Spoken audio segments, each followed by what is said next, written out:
আমাদের নবী হযরত মুহাম্মদ সাল্লাল্লাহু আলাইহি সাল্লামকে না সৃষ্টি করলে নাকি আল্লাহ তাআলা কোনো কিছু সৃষ্টি করতেন না। এটা কতটুকু সত্য? এরকম একটা হাদিস আছে, কিন্তু সেই হাদিসকে মুহাদ্দিসগণ, হাদিস বিশারদ, বিশ্লেষকগণ এই হাদিসকে জাল হাদিস হিসাবে চিহ্নিত করেছেন। এর সনদ বিশুদ্ধতার সূত্রে বর্ণিত নয়। লাউলা লাউলা খুলিকতু লামা খুলিকাতিল আফলাক, নবী সাল্লাল্লাহু আলাইহি সাল্লাম যদি সৃষ্টি না হতেন আসমান জমিন সৃষ্টি হতো না। ভাইয়ের আমার, নবী সাল্লাল্লাহু আলাইহি সাল্লামের মর্যাদা বলার জন্য মিথ্যা হাদিস বলার কোনো দরকার নাই।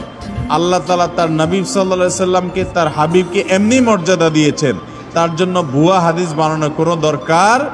তিনি সকল নবী রাসূলদের মধ্যে শ্রেষ্ঠ, তাকে আল্লাহ মেরাজে ডেকে নিয়ে সম্মানিত করেছেন, তাকে আল্লাহ তাআলা কিয়ামতের ময়দানে হাউজে কাউসার দান করবেন, তার শাফাআত হবে সবচেয়ে বড় শাফাআত, শাফাআতে কুবরা। তাকে আল্লাহ তাআলা কত মর্যাদা দিয়েছেন। অতএব ভুয়া ভিত্তিহীন হাদিস বলার দরকার নেই।